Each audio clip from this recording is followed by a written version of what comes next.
नमस्कार। आप देख रहे हैं नीति पोस्ट और आपके साथ मैं हूं विपिन तिवारी। आज अफ़गानिस्तान एक बार फिर से वहीं पहुंच गया है जहां आज से 20 साल पहले था।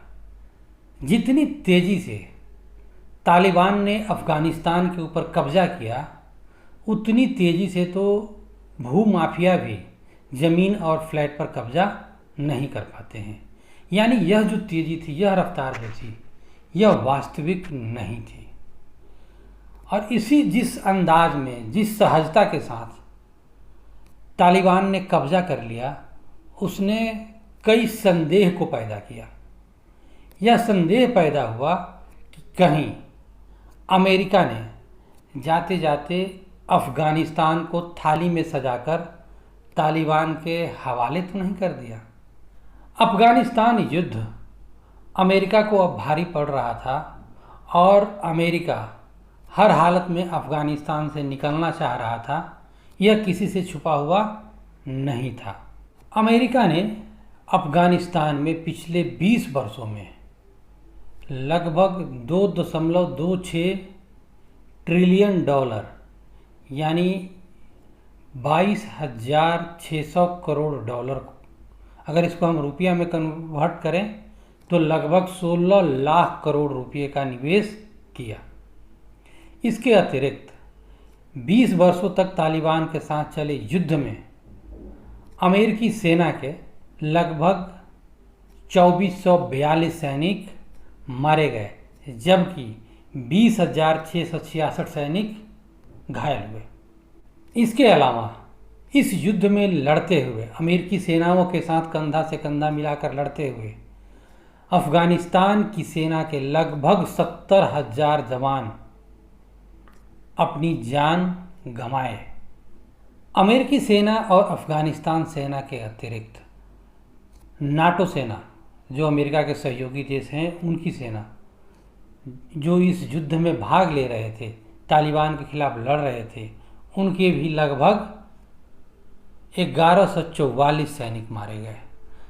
अगर हम गैर सैनिक मौतों की बात करें तो इस लड़ाई में लगभग 45,245 आम अफ़गानिस्तान के नागरिक मारे गए, 72 पत्रकार मारे गए तथा उस युद्ध काल के दौरान जो देश विघटन के शिकार हो गए थे, यानी जो पीड़ितों की सहायता और एड के लिए जो सहायता कर्मी थे, एड कर्मी थे, उनमें से भी लगभग 444 सहायता कर्मियों को अपनी जान गंवानी पड़ी।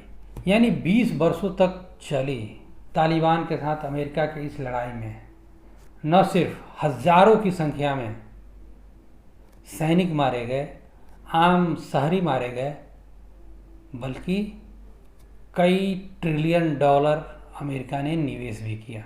इसके अतिरिक्त 20 वर्षों तक अमेरिका ने अफ़गानिस्तान की सेना को प्रशिक्षित किया, उसके लिए साजो सामान एवं हथियार उपलब्ध कराए, गोला बारूद उपलब्ध कराए। अफ़गानिस्तान के नवनिर्माण में अमेरिका के अतिरिक्त भारत जैसे कई देशों ने अरबों डॉलर का निवेश किया, वह सब भी बेकार चला गया। एक बार फिर से अफ़गानिस्तान वहीं चला गया जहां 20 साल पहले था, एक अनिश्चितता की स्थिति में, एक मध्यकालीन सोच वाले आतंकी संगठन के हाथों में। अंतहीन अफ़गानिस्तान युद्ध पर हो रहे खर्चे और सैनिकों की मौत अमेरिका पर भारी पड़ रहे थे और यह अमेरिका के घरेलू राजनीति का हिस्सा बन गया था, एक बड़ा मुद्दा बन गया था। घरेलू राजनीतिक दबाव की वजह से एक लंबे समय से अमेरिका हर हालत में अफ़गानिस्तान से निकलने की राह तलाश रहा था। इसीलिए उसने वर्ष 2018 से तालिबान के साथ शांति वार्ता शुरू की ताकि अफ़गानिस्तान से निकलने का रास्ता मिल पाए। एक सम्मानजनक रास्ता अमेरिका तलाश रहा था। तालिबान के सुप्रीम लीडर तथा तालिबान के तरफ से संभावित अफ़गानिस्तान के अगले राष्ट्रपति मुल्ला अब्दुल गनी बरदर वर्ष 2018 तक अमेरिका के हिरासत में थे। तालिबान से शांति वार्ता के उद्देश्य से अमेरिका ने वर्ष 2018 में मुल्ला ब्रदर को जेल से रिहा कराया। अमेरिका ने अफ़गानिस्तान के राष्ट्रपति अशरफ गनी को और उनकी सरकार को तालिबान के साथ वार्ता में शामिल होने और उसकी शर्तों को मानने के लिए मजबूर किया। फिर एक दिन अफ़गानिस्तान से अमेरिका बिना किसी को कुछ बताए जिस तरह से आया था उस तरह से अचानक चला गया। उसने अपने पोस्ट छोड़ दिए, बैरक खाली कर दिए। अफ़गानिस्तान को सेना को बिना औपचारिक रूप से उन पोस्ट और बैरक को सौंपे हुए, आगे की योजनाएं बिना बताए हुए। यानी अब अमेरिका बस किसी तरह से अफ़गानिस्तान से निकल जाना चाहता था।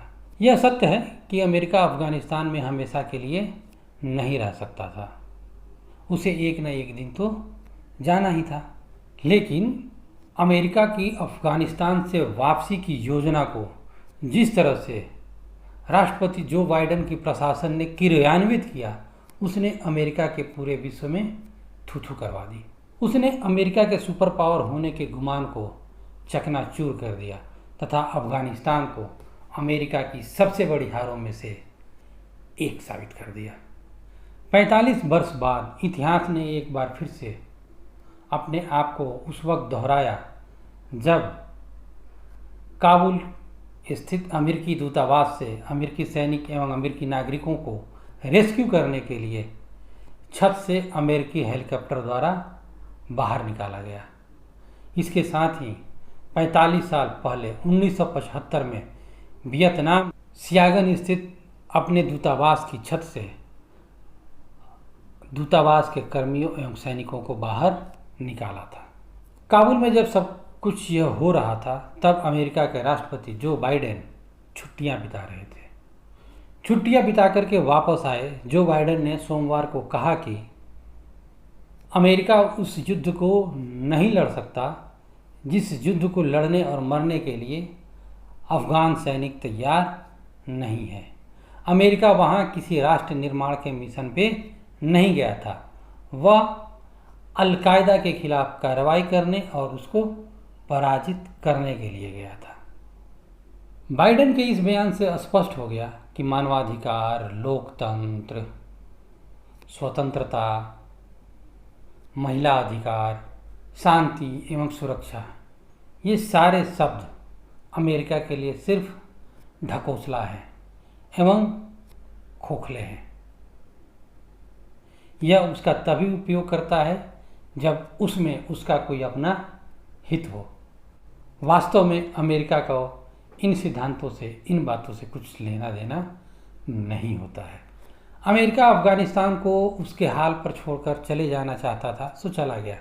लेकिन बाइडेन का यह आरोप कि अफ़गानिस्तान सेना के सैनिक लड़ने और मरने के लिए तैयार नहीं थे, यह असत्य है, झूठ है। क्योंकि 20 वर्षों तक चले इस युद्ध में एक तरफ जहां अमेरिका के लगभग 2400 सैनिक मारे गए तो वहीं दूसरी तरफ अफ़गानिस्तान सेना के 70,000 के आसपास सैनिक मारे गए। पूरे अफ़गानिस्तान प्रकरण में जिस तरह से अमेरिका ने, चाहे वो अफ़गानिस्तान आना हो या फिर अफ़गानिस्तान के नागरिकों को उनके हाल के छोड़ करके चले जाना हो,